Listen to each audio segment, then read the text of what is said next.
오늘 우리에게 주신 하나님의 말씀은 신약성서 가운데 로마서 14장 1절에서 6절 그리고 15장 1절에서 3절입니다. 먼저 로마서 14장입니다. 이제 하나님의 말씀에 경청하시길 바랍니다. 여러분은 믿음이 약한 이를 받아들이고 그의 생각을 시비거리로 삼지 마십시오.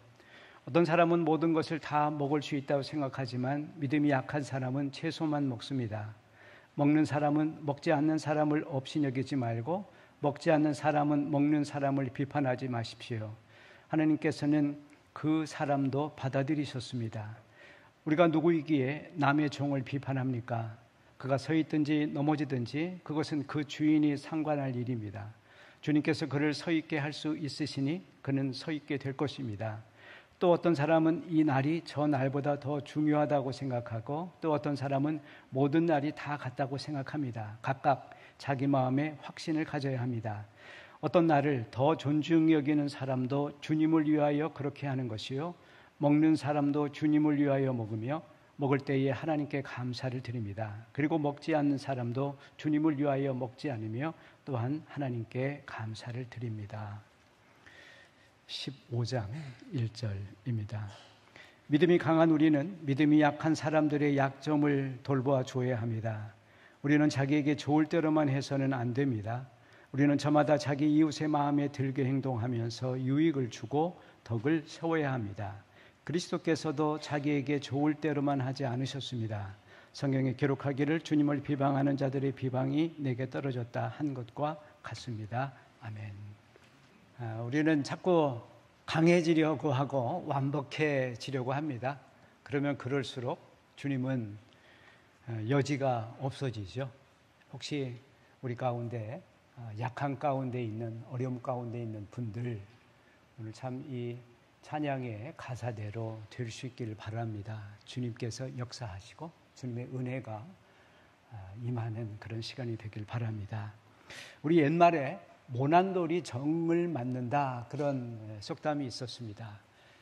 조선 500년 유교 시대의 문화입니다. 나보다도, 나 자신보다도 우리를 중요하게 생각하는 가치관입니다. 그런 문화권에서 개인의 자유와 권리는 무시되기가 십상입니다. 개인의 사생활을 하는 프라이버시라고 하는 게, 그 당시에는 프라이버시 뭐 이런 말을 들어본 적이 없습니다. 국가는 물론 가정에서조차도 개인을 희생시키는 것, 어느 한 가족을, 그것이 아버지이든 딸이든 아내든 하나를 희생시키는 것을 문제 삼지 않았습니다. 그 시대에는 어떤 사람이 튀는 것, 그거를 조심하라고 자꾸 가르쳤습니다. 그런데 지금은 튀어야 산다, 또 그렇게 얘기를 합니다. 개인의 개성과 자기 의견을 강조합니다. 프라이버시라고 하는 말이 우리들의 일상에 중요한 구호가 됐습니다.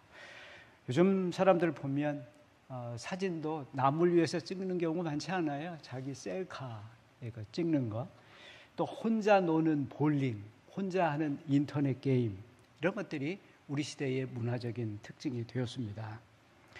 집단주의 그리고 개인주의, 이 차이는 비단 이런 일상생활의 문화적인 혹은 놀이 이런 데만 있는 것이 아니라 우리들의 신앙에도 있습니다. 가장 집단적인, 전형적인 집단주의 문화가 무슬림 사회입니다. 무슬림 사회에서는 개인의 신앙 선택권이라는 게 없습니다. 태어나면 무조건 무슬림, 그거 싫으면 그 사회로부터 추방, 딴 데로 가서. 그러나 개인주의가 발전한 사회에서는 그렇지 않습니다. 신앙도 개인의 프라이버시에 속합니다. 부모조차도 자식에게 신앙을 강요하지 않습니다. 내 신앙은 네 신앙이고 네 신앙은 네 신앙이니까 네가 알아서 해라. 글쎄요, 뭐 그게 어떤 좋은지 나쁜지, 하여튼 개인주의의 문화라고 하는 것입니다. 개인주의를 쉽게 이기적이다, 이기주의다, 그렇게 매도해서는 안 될 것 같습니다. 왜냐하면 이기주의는 타인의 이익을 희생시키고 자기의 이익을 충족하는 겁니다. 그러나 개인주의는 나의 이익과 마찬가지로, 나의 프라이버시와 마찬가지로 타인의 이익, 타인의 프라이버시도 존중하는 그러한 태도입니다. 하지만 개인의 자유와 권리를 지나치게 강조할 때, 그리고 자기가 마땅히 그 구성원, 그 공동체, 그 사회에서 행해야 될 의무와 책임을 다하지 않을 때 개인주의는 쉽게 자기 중심주의라고 하는 것으로 변질될 위험이 있습니다. 자기 중심주의, 우리가 영어로 이것을 에고센트리즘, 이고, 자기 자아 중심이라고 하는 것입니다. 자기 중심주의는 자신을 가장 소중하다고 생각합니다. 의무는 내팽개치고 권리를 더 소중하게 생각하는 것입니다.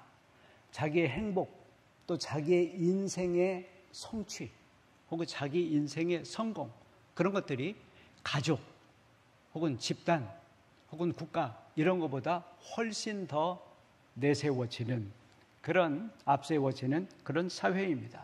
더 나아가서 자기 중심주의라고 하는 것은 우주의 중심이 나다, 나만 아니라 내 주변 사람만 아니라 이 세상이 전부 나를 중심으로 돌아가야 된다, 그렇게 생각을 하게 되는 사회입니다.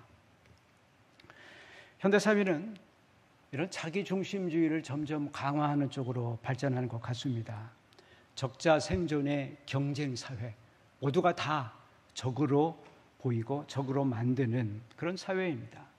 또 인터넷 문화는 사람들과 대면하지 않고도 상처를 주고 받게 되는 복잡해진 그러한 오프라인상의 이러한 대면 관계 없이도 자기 혼자 이 세상을 살아갈 수 있게 만들고 있습니다. 우리는 코로나19 때에 바로 이런 문화를 접했고 지금은 계속해서 그런 문화가 더 편해지는 시대로 바뀌는 것 같습니다. 요즘 부모들의 자녀 교육 방식도 어쩌면 이런 자기 중심주의를 강화하는 것은 아닐까 이렇게 생각할 때도 있습니다. 가장 많이 듣는 말 중에 우리의 기죽이지 마십시오. 당신이 뭔데? 학교 선생님은 선생이었지. 당신이 동네 어른이면 어른이지 왜 우리 애한테 나보다도 더 소중하게 생각하는, 왜 우리 애를 당신이 뭔데 기죽이냐. 이런 분위기 속에서 아이들이 계속해서 자라난다면 앞으로 세상은 어떤 세상이 될까 궁금합니다. 자기 중심주의 시대, 모두만 자기를 소중하게 생각하고 살아가는 사회, 더 나아가서 모두가 신이 되어서 권력이든 돈의 힘이든 지식의 힘이든 어떤 힘을 가지고 이 세상을, 작게는 내 주변 사람들을 내 마음대로 돌아가게 하고 싶다고 하는 그런 생각을 갖게 되면 어떻게 될까? 여러분 영화 브루스 올마이티라고 하는 걸 혹시 보셨습니까? 안 보신 분 나중에 더울 때 한번 보시길 바랍니다. 영국 배우 짐 켈리라고 하는 아주 코믹한 배우죠. 주인공으로 나오는데요. 지역 방송의 리포터였습니다. 좋아하는 여인이 생겼는데 자기를 좀 사랑하게 만들고 싶은데 잘 그게 안 됩니다. 또 방송국에서 현재는 리포터로 일해서 그 방송국의 앵커가 되고 싶은데, 승진하고 싶은데 그것도 잘 안 됩니다. 자기 마음대로 안 되는 세상, 늘 불평과 불만이 가득했습니다. 우연히 하나님을 만나게 됩니다. 그런데 마침 하나님이 일주일간 휴가를 가시게 생겼습니다. 그렇다고 해서 이 주인공한테 야, 네가 나에 대해서 불평 불만이 많은데 일주일간 내 역할을 대신해라. 내가 모든 권한을 너한테 줄 테니까 네가 한번 하고 싶은 대로 해봐라. 드디어 내 세상에 왔습니다. 여자친구의 마음, 여자친구가 좋아하는 것, 달이었습니다. 그거를 따다가 저걸 따고 싶다고 하는, 그래서 여자친구가 좋아하는 달을 끌어다가 주었습니다. 문제는 지구 반대편에서 일어났습니다. 갑자기 지구 반대편에는 홍수가 나고 가뭄이 생겼습니다. 아우성이었습니다. 많은 사람이 희생이 됐습니다. 버팔로 도시에 사는데요. 많은 사람들의 기도가 뭐냐면 내가 산 복권이 당첨되는 거였습니다. 그래, 다 당첨되게 해라. 40만 명인 거예요. 모두가 다 당첨되었습니다. 그러니 상금이라고 하는 게 아주 미미한 것이 되어버렸습니다. 모두가 다 불평하고 불만이 됐습니다. 한마디로 이 주인공이 다스리는 세상은 엉망진창이 됐습니다. 하나님 노릇하는 것도 골치 아프다. 깨달은 사실이 있었습니다. 하나님이지만 다른 사람의 감정, 다른 사람의 인격, 그의 자유의지, 그것을 마음대로 할 수 없다고 하는 것입니다. 그렇게 할 수 있는 권한이 있다 하더라도 그것을 행사해서는 안 된다고 하는 그 사실을 깨달았습니다. 자기 창세기 3장에 아담이 범죄하는 것, 불순종하는 것, 가만 놔두신 그 하나님, 그걸 우리가 이해할 수가 있습니다. 영화 속 주인공만 아니라 우리 모두, 그리고 어느 정도 우리도 자기 중심적입니다. 우리 속담 중에 남의 죽을 병보다도 내 손톱 밑에 가시가 훨씬 더 아프다, 그런 말이 있습니다. 똑같은 사안을 두고 내가 하면 로맨스지만 다른 사람이 하면 불륜이다. 다 자기중심적인 생각입니다. 어린 아기들 보십시오. 순진하다고 그러지만 애들만큼 자기중심적인 존재가 어디 있습니까? 모든 걸 잡으면 지 것으로 알아요. 가지고 갑니다, 입으로. 시도 때도 없이 밤이고 낮이고 가리지 않고 자기의 불편을 없애주고 자기 원하는 것을 충족시켜달라고 아우성을 칩니다. 자기중심적으로 살아가는 사람들은 늘 세상이 나에게 주목하고 세상이 나를 바라보고 나 중심적으로 돌아가야 된다, 그렇게 생각을 합니다. 제가 간혹 학생들에게, 특히 지각하는 학생들에게 꼭 하는 얘기가 있습니다. 매 학기 한두 번은 하게 되는 것 같아요. 야, 거울 앞에 너무 오래 있지 마. 다른 사람이 너에 대해서 별로 신경 쓸 겨를이 없어. 모두가 다 자기 얼굴 어떻게 하고 오늘 뭐 입고 무슨 넥타이 하고 이걸 신경 쓰느라고 남이 뭘 입었는지 어저께 무슨 넥타이를 맸는지 아무도 신경 안 쓰니까 그냥 와도 돼. 그렇게 얘기를 합니다. 인지발달 이론가인 피아제라고 하는 분이 2살부터 6, 7살 사이의 그 기간을 전조작기라고 그렇게 표현을 했습니다. 이때의 특징이 뭐냐면 모든 것을 다 자기중심적으로 본다고 하는 겁니다. 실험을 했습니다. 테이블 위에 산 모양의 장난감을 놓고 이쪽 편 저쪽 편 앉게 했습니다. 그러고 나서 물어봤어요. 이쪽 편에 있는 아이는 이쪽 편대로, 저쪽 편에 있는 아이는 저쪽 편대로 모든 애들이 다 자기가 본 것처럼 산을 묘사를 하게 됩니다. 아이가 성장한다고 하는 것은 자기가 보는 관점, 그것이 늘 모두가 다 나처럼 본다, 그렇게 생각하지 않는 것입니다. 자기중심적으로부터 조금 더 객관적으로 변해가는 것입니다. 이렇게 자기중심적이던 아이도 유치원에 가면은요, 나 말고 다른 친구들도 있고 선생님도 있고 하는 걸 알게 됩니다. 그러면서 아이가 사회성을 갖게 되는 거죠. 중요합니다. 왜냐하면 이 아이가 나중 대학을 가고 회사에 가서도 세상을 다 자기 멋대로 살려고 하면 거기 생존할 수가 없을 것입니다. 성서는 이러한 우리 본능에 속하는 자기중심주의를 벗어나는 길 2가지를 가르쳐주고 있습니다. 하나는 자기를 부인하는 것이고요, 하나는 자기의 자아를 확장해가는 것입니다.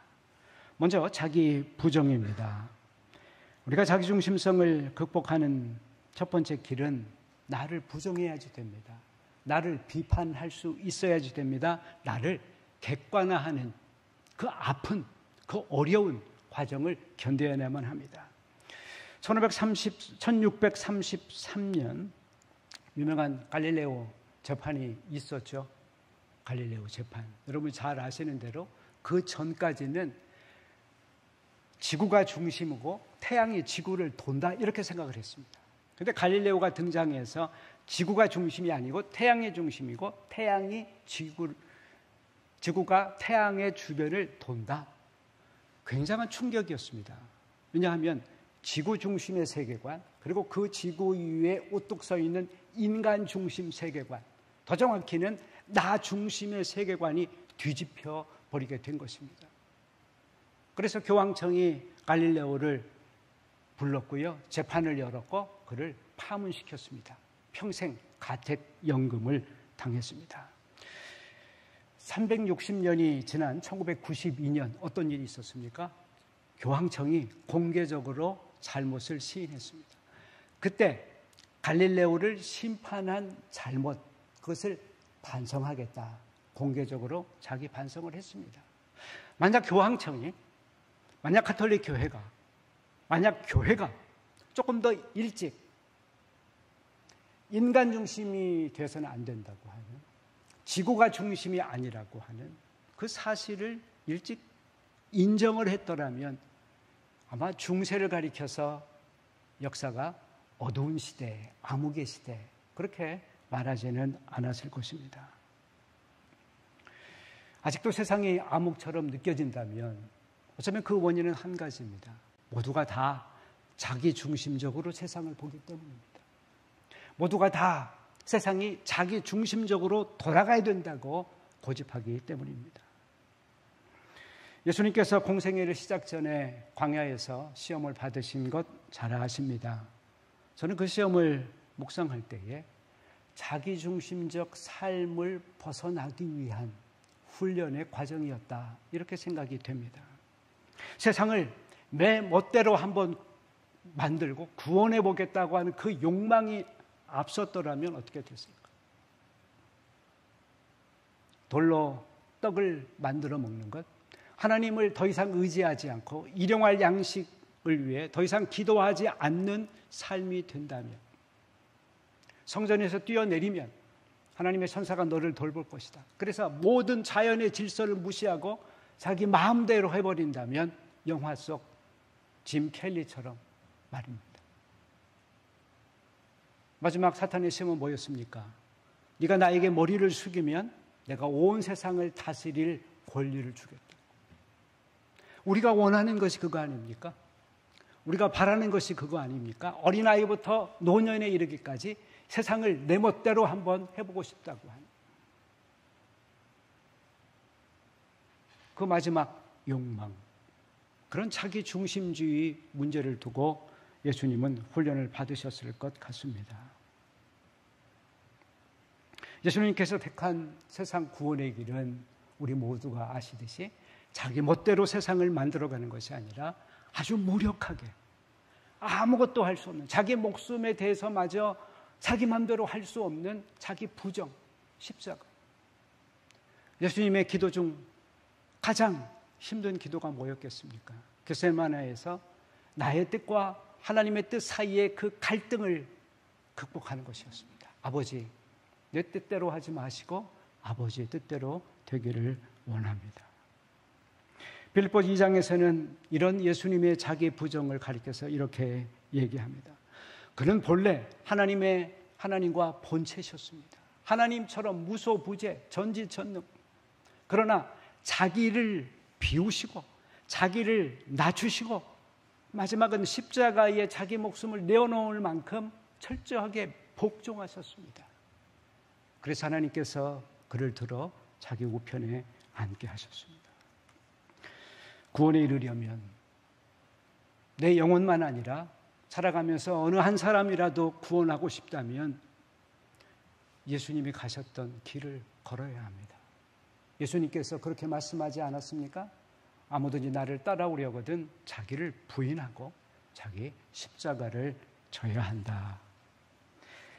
자기 중심주의를 벗어나는 또 다른 길은 자기의 자아를 끊임없이 확장해 가는 것입니다.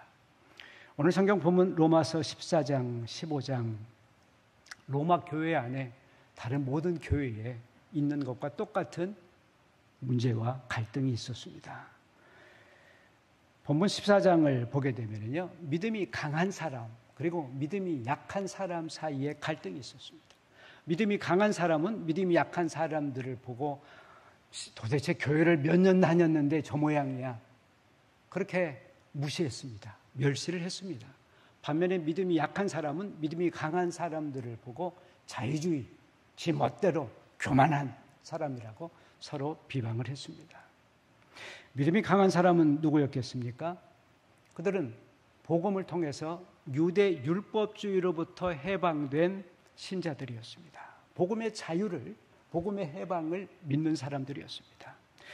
그들은 더 이상 구약의 각종 율법, 의식법, 무엇을 먹어야 될지, 음식에 관한 규정, 어떤 날을 지켜야 할지, 그러한 절기에 대한 규정, 그런 것으로부터 자유한 사람이었습니다. 반면에 믿음이 약한 사람은 누구였겠습니까? 여전히 복음을 믿지만 여전히 율법 아래에, 율법의 그 오랜 전통에 묶여있는 그러한 사람들을 두고 하는 것이었습니다. 본문 2절을 보게 되면 시장에서 사게 되는 고기, 그것이 우상의 제물이냐 아니냐, 그것을 먹어도 되느냐 안 되느냐, 그것을 두고 갈등이 있었습니다. 그 당시 황제 숭배, 또 각종 히랍의 신들의 제사한, 그래서 어떤 사람들은, 특히 유대적 율법에 익숙한 사람들은 우상에게 절한 것이기 때문에, 우상의 제물이기 때문에 먹어서는 안 된다고 생각을 했습니다. 그것은 그들은 일체 고기를 먹지 않았고 오직 채소만 먹었습니다. 심지어 술도 마시지 않았습니다.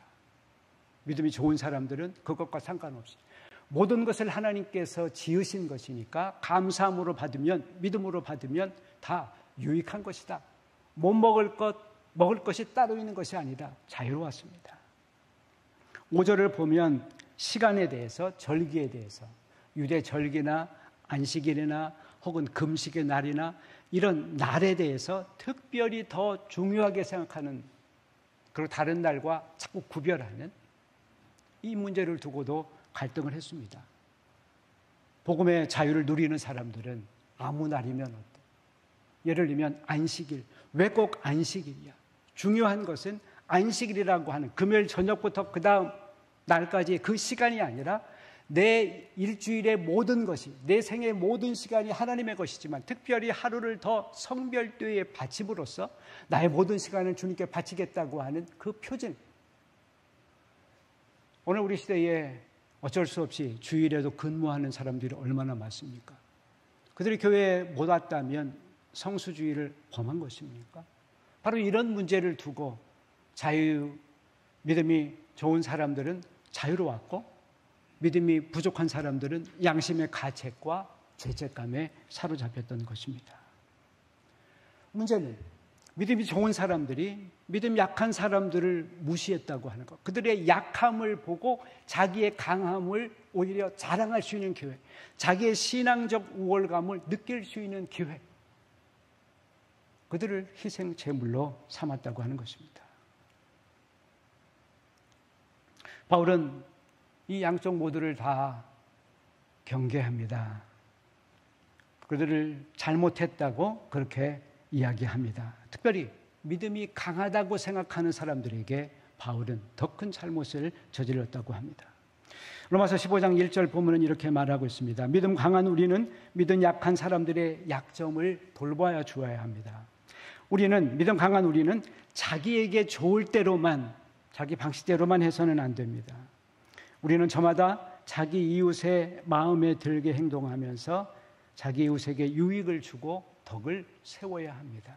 이것이 바울이 내놓은 해결책이었습니다. 첫 번째로, 믿음 약한 사람들은, 믿음 강한 사람들은 믿음 약한 사람들을 무시하지 말고 오히려 그들을 배려하고 더 돌보는 책임을 가지라고 하는 것입니다. 믿음이 약한 사람의 약점을 지적하면서 나는 그렇지 않은 우월한 의식을 드러내지 말라고 하는 것입니다. 아직도 그걸 못 먹어? 아직도 그 정도야? 오히려 그 약점을 불쌍히 여기고 그가 더 성숙해서 자신처럼 자유로운 신앙인이 될 수 있도록 권면하고 격려하고 가르치라라고 하는 것입니다. 두 번째, 자기 좋을 대로만 하지 말라고 했습니다. 자기 좋을 대로, 자기 기준에 맞추어서, 자기 마음대로, 자기 입장에서, 자기 생각대로 그렇게 하지 말고 역지사지, 타인의 입장에서, 특별히 믿음이 약한 사람의 입장에서 보라고 하는 것입니다. 마지막 세 번째는 덕을 위해서, 아마도 교회의 덕을 생각했던 것 같습니다. 무엇이 옳고 무엇이 그런 행위인가 하는 것을 바울은 교회의 덕이라고 하는 기준에서 보고 있습니다. 고린도전서 14장에 보면 비슷한 갈등이 고린도 교회에도 있었습니다. 고린도 교회에서 갈등은 뭐냐면 믿음 좋은 사람들 가운데 소위 은사를 받은 사람 가운데 있었습니다. 어떤 사람은 방언의 은사를 받았습니다. 어떤 사람은 예언의 은사를 받았습니다. 방언의 은사를 받은 사람들은 방언을 기준으로 다른 사람의 신앙을 평가합니다. 당신 몇 년 믿었는데 아직도 방언을 못해? 그 사람이 이제 막 들어온 평신도건, 오래 신앙생활은 중직자건, 목사건, 방언을 하느냐 못하느냐가 그 사람의 영적 수준을 평가하는 기준이 됐습니다. 예언의 은사를 받은 사람은 어떻게 했을까요? 마찬가지로 자기가 받은 은사를 중심으로, 우리 모두 그런 게 있지 않습니까? 내가 경험한 신앙의 체험, 그것이 기준이 되어서 모든 것을 다 그 기준에 맞추어서 사람들의 신앙을 판단하고 평가합니다. 왜 그걸 못할까? 왜 그렇지 않는가? 라고 생각한다고 하는 것입니다. 바울의 기준은 뭐였습니까? 그것은 어떤 은사, 그것이 왜 중요하냐 하는 것입니다. 그 은사가 중요한 이유는 그것을 통해서 공동체를 섬기는 데 있기 때문입니다. 은사의 목적은 교회를 섬기는 것입니다. 자기 자랑을 위해서, 자기 뽐내기 위해서 있는 것이 아니라고 하는 것입니다. 그러면서 바울은 방언도 중요하고 또 예언도 중요한데 자기는 예언이 더 중요하다고 생각한다라고 말합니다. 왜 그렇습니까? 방언은 자기에게 유익한 은사입니다. 남들은 알아들을 수 없습니다. 나와 하나님 사이의 신비한 기도, 나와 하나님 사이만 아는 비밀스러운 그러한 신비한 체험입니다. 그러나 예언의 은사는 나와 하나님 사이만 아니라 내가 하나님을 통해서 깨달은 말씀을 다른 사람에게 전함으로 그 사람이 격려를 받고 도전을 받고 깨우침을 받고 그 사람에게 유익해지는 것입니다. 무엇이 교회의 덕을 세우는 것입니까? 교회의 덕이, 그것이 바로 은사를 판단하는 기준이었던 것입니다.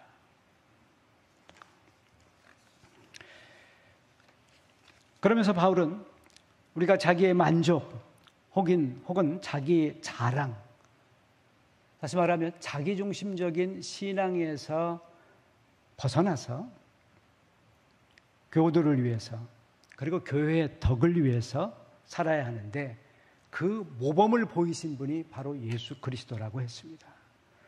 로마서 15장 3절에서 이렇게 말씀하고 있습니다. 우리는 저마다 자기 이웃의 마음에 들게 행동하면서 자기 이웃을 염두에 두고 그를 배려하면서 행동하면서 유익을 주어야 되고 특별히 교회의 덕을 세워야 합니다. 그리고 말씀하시죠. 마치 그리스도께서 자기가 좋아하는 대로, 자기가 원하는 대로, 자기의 기준대로 행하지 않으신 것처럼 말입니다. 그렇습니다.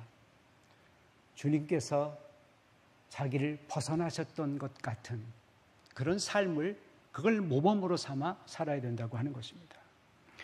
예수님은 자기라고 하는 아주 작고 좁은 자아를 끝없이 확장하셨습니다. 오늘날 예수님이 제자들과 함께 있을 때에 예수님의 어머니 또 형제가 찾아왔죠. 선생님, 어머니가 오셨습니다. 형제들이 왔습니다. 그때 예수님이 제자들에게 답하신 게 뭐였습니까? 누가 내 어머니이고 누가 내 형제냐? 하나님의 말씀을 듣는 여기 너희들, 하나님의 말씀을 듣고 순종하는 너희들이 곧 내 어머니이고 내 형제다. 혈연 관계를 넘어서 영적 관계에 기초한 새로운 가족 공동체였습니다. 그 가족 공동체는 민족을 넘어섰고요, 인종을 넘어섰고요, 성을 넘어서고 계급을 넘어선 그러한 세계적인 보편적인 우주적인 공동체로 확장이 되었습니다. 누가복음 10장에 나오는 선한 사마리아인의 비유 잘 아실 줄 압니다. 한 율법사가 물었습니다. 선생님, 어떻게 하면 구원을 얻겠습니까? 어떻게 하면 영생을 얻겠습니까? 그러자 예수님이 네가 아는 건 뭐냐? 율법을 지키는 겁니다. 그럼 율법의 핵심 뭐냐? 하나님 사랑하고 이웃 사랑하는 겁니다. 그런데 쟁점은 뭐였냐면 하나님 사랑은 명확한데 이웃의 범위를 어디까지 사랑해야 하는 거죠. 당시 유대인들은 자기 이웃은 동족 이스라엘, 동족 유대인 뿐이었습니다. 그래서 예수님은 이 비유를 말씀하시게 됩니다. 사마리아인의 비유. 그걸 통해서 예수님이 의도하신 목적이 뭐였습니까? 예수님이 그 율법사에게 마지막 질문을 하죠. 누가 이 강도 만난 사람을 돌보아 주었느냐? 제사장도 그냥 지나갔습니다. 레위인도 그냥 지나갔습니다. 그런데 오직 한 사람, 유대인들이 싫어하고 비방하고 혐오하는 사마리아인이 그 고통당하는 강도 만난 사람을 돌보아 주었습니다. 누가 이 강도 만난 사람의 이웃이 되어줘? 누가 내 이웃일까? 그런 자기중심적인 생각으로부터 벗어나서 내가 저 강도 만난 사람의 이웃이 되어줄까? 되어줄 수 없을까? 그것이 예수님에게 이웃을 정하는, 그 범주를 정하는 핵심적인 문제였습니다. 예수님은 자신의 자아를 사회의 모든 약한 사람들, 주변 사람과 동일시하셨습니다. 마태복음 25장에 보면 양과 염소를 나누듯 나누는 최후 심판이 있습니다. 그때 예수님이 뭐라고 말씀하십니까? 내가 감옥에 있을 때, 내가 병들었을 때, 내가 배고팠을 때, 내가 목말랐을 때, 그때 나를 도와준 것이, 그때 나를 모른 척한 것이 바로 그것을 말씀하십니다. 예수님은 자신이 병든 자였고, 나그네였고, 가난한 자였고, 힘없는 자였고, 옥에 갇힌 사람이었다고 자신의 자아를 특별히 사회적 약자들, 그들에게로 확장하셨습니다. 예수님은 자신의 자아를 이웃과 세상으로만 아니라 또한 동시에 이 우주의 큰 자아이신 하나님과 동일시하셨습니다. 요한복음 10장에 보면 예수님이 이런 말씀을 하시죠. 나와 하나님은 하나다. 그 다음 절에 요한복음 10장 31절에 30절에 그렇게 막 그 다음 절에요. 유대인들이 돌을 들어서 예수를 참남하다고 치료했습니다. 예수님은 나라고 하는 그 범주를 넓히고 넓혀서 이 우주의 큰 자아이신 하나님과 하나라고 말씀하셨습니다. 우리 누구든지 또 어느 정도 우리 모두 자기 중심적인 삶을 살아갑니다. 아까 우리나 얘기했듯이 인간은 본능적으로 자기 중심적일 수밖에 없기 때문에 또 우리의 환경 자체가 점점 자기 중심적으로 만들어가기 때문에 이러한 자기 중심성을 벗어난다고 하는 것은 대단히 어려운 과제입니다. 그러나 가만 생각해 보면 그게 크게 불가능한 일, 전혀 못할 일은 아닙니다. 묻겠습니다. 여러분 과거에 어느 누군가를 사랑해 보셨죠? 또 부모가 되신 분은 자식을 위해서 자식 사랑을 해보셨죠? 어떻게 나를 버릴 수 있었습니까? 어떻게 상대가 원하는 것을 기꺼이 즐겁게 먹을 수 있었습니까? 사랑 때문이었습니다. 누군가를 사랑하게 되면 애인을, 자식을 사랑하게 되면 내 자유는 소중한 가치가 아닙니다. 나라고 하는 것은 대단한 것이 아닙니다. 기꺼이 내어줄 수 있는 무엇입니다. 만약 오늘 우리들이 자기 중심성을 벗어나는 게 그렇게 어려운 일이라고 할 것 같으면 그것은 바로 우리 안에 그 사랑이 약해진 것, 그 사랑이 식어진 것. 그런 의미에서 정말 우리가 교회에 와서 예배를 드리면서 우리가 간절히 기도해야 될 것은 더 큰 은사가 아닙니다. 더 큰 믿음이 아닙니다. 하나님께서 주셨던 그 큰 사랑의 경험을 잊지 않는 것입니다. 그 큰 사랑 앞에서 나의 마음을 여는 것입니다. 우리가 그 큰 사랑을 경험할 수만 있다면, 그리고 그 큰 사랑을 기억할 수만 있다면 그 큰 사랑이 내 마음의 역사에서 기꺼이 나를 내어줄 수 있는 그런 힘이 생겨납니다. 그런 의미에서 바울이 얘기한 가장 중요한 은사, 그것은 방언도 예언도 그 밖에 어떤 은사도 아니고 바로 사랑의 은사입니다.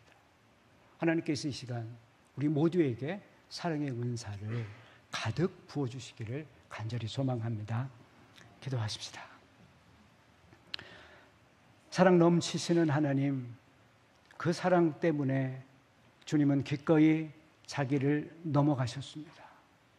오늘 우리에게도 그 큰 사랑의 경험을 통해서, 그 큰 사랑의 체험을 통해서 나 중심을 넘어가는 은혜가, 그 역사가 일어나게 해 주시옵소서. 우리 주님 예수 그리스도의 이름으로 기도하였습니다. 아멘.